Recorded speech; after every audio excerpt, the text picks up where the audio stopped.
So guys, today we have a special guest. We have Elizabeth here. She's one of my students who signed up for mentorship, and I just want to show her what it's like to set up a property live and to answer any lingering questions she has on Airbnb. I'm Elizabeth Bernstein. I'm a mortgage lender with AMCAP Mortgages, and I'm here with Chi. I'm super excited to learn more about Airbnb. I have one Airbnb myself in Arizona that I launched earlier this year during the summer, and because of the profits of that and the ease and access of the app, it was a little too easy to make that money, so I'm ready to keep going. Well, I'm curious, when you say it's a little bit too easy to make that money, how much are we talking about? So for my first month, which I only had it listed for 2.5 weeks, I netted 9. Okay, so my beautiful. Yeah, I love it. Holy shit. Yeah, it's about 4 times my mortgage. That means you already covered your whole year's of expense in 4 months.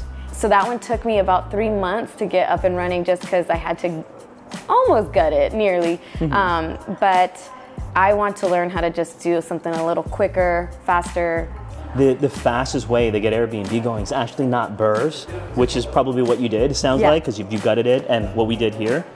The fastest way is how I originally started, which is arbitrage. Like 100% you go for properties that are ready to go. Yes. Do you have any kind of like hesitation toward arbitrage and renting?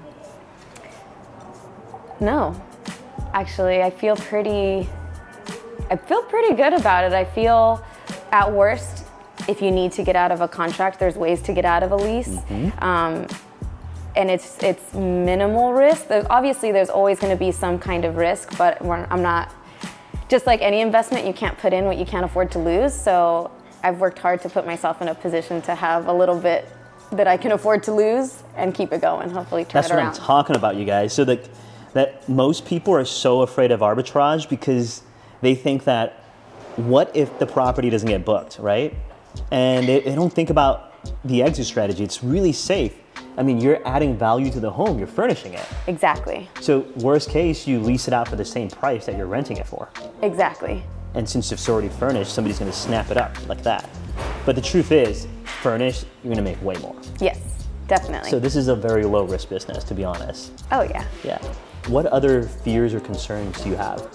My fears and concerns are getting bad reviews. I know that sounds silly, but I do feel like as a consumer myself, being on the other side, I weigh heavily, or the decision of which Airbnb I'm going to stay in weighs heavily on the reviews, so I don't want to deliver poor service and not set myself up for success. Okay, I'm gonna give you a little hint. That's because you're a smart shopper.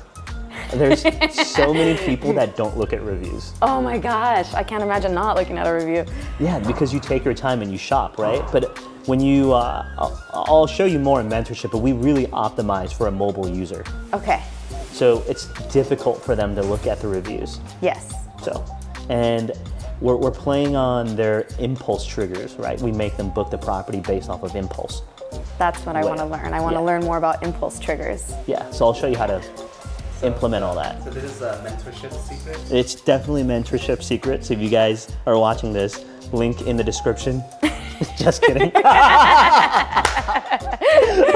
What are the key factors that draw you to a specific house? Oh yeah. So I base my decision on getting a property based on the analytics. First and foremost, it's gotta be profitable. And then second is ease of operation. I had a gentleman who offered me a 12-bedroom property near Washington, D.C. Okay. And that property is, half of the home is immaculate, the other half is a disaster. So, even though the numbers looked amazing, I had to decline that deal because I knew that it would be a nightmare to manage. And I didn't want to put my team through that. Like, I honestly would prefer 100 properties that I have to pay no attention to, rather than one property that will make me the income of 100 properties. What are your key booking drivers or your impulse triggers?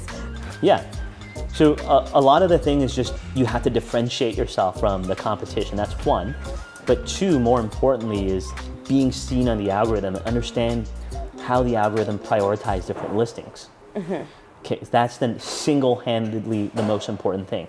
And it's funny though, because your property is so heavily booked up in Lake Havasu. I wonder why. I wanna audit that. Yeah. Because that's not normal. That's not normal. They probably. I feel like I manifested it. Yeah. But it's very, so I was going and staying out in Lake Havasu very often, and when we were going out there, we were using a buddy's coworkers because it was just a decent house, and everything that was like on Airbnb was just basic. Yeah. There weren't any like Instagram-worthy houses out there, so then now they're up and coming, but I really focus on making mine super Instagram-worthy. So I think that, and it's very themed and aesthetically pleasing. What was your theme again? Desert. It's just very like classic desert vibes. Yeah, I remember looking at it, and it looked like a really good listing. Like you spent a lot of time focusing on the interior design. Yes, I love interior design. Yeah, it's fun. Yeah. So here's the thing. That might be working right now, which is really good, but imagine if all the competition rose up to that same level. Oh yeah. Right? So that's kind of what's happening in Phoenix and Scottsdale. Right. So in that situation, what do you do then? What do you think actually matters? Well, now I know your SEO. Search engine, and then finding or figuring out your audience and then catering to that audience, getting them to book with you. How are you searchable? Things of that nature. So it's really just searchability. I would say number one. And then after you get searchability down, it's pricing. Pricing. Because it's crazy what you can do with price. So without digging further into your property, I can tell you you're way underpriced. Really? Way underpriced. I thought I was overpriced. Nope. And that's why when you said, okay, earlier when you told me you make 4x in the summer and then like 3x later months and then 2x later, but you're booked out like 6 months ahead of time, I'm like, you have no idea how much money you're losing. Really? Yeah, not a bad thing. It's good that we recognize it, right? We can make our adjustments and pivot, and we'll work with what you've started. But but once we fine tune it, we're gonna see your earnings go up. So guys, so if your properties are booked out, the number one thing you can do to help yourself is to increase your prices. Remember, life is always about supply and demand, right? So if your property is in heavy demand, you gotta increase your prices. You gotta lower your occupancy. Okay? It's dangerous to be booked out. You're losing money that you don't even know that you can make. I've heard you can get in a lot of trouble by having cameras.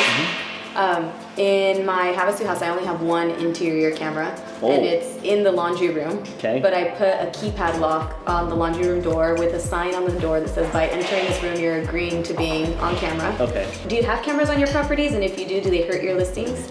Yeah, so with cameras, you just have to properly disclose in the listing. They don't hurt your listing. Gotcha. So, yeah, like I have some of my properties are set up to be like the Pentagon, but only on the outside. You know? Gotcha. But yeah, so like there's every angle possible, especially if there's a pool, right? Yes. Minimizes liability. Yes. Thank you guys for watching this video. Stay tuned to see the progress of this property, and I'll see you guys next time.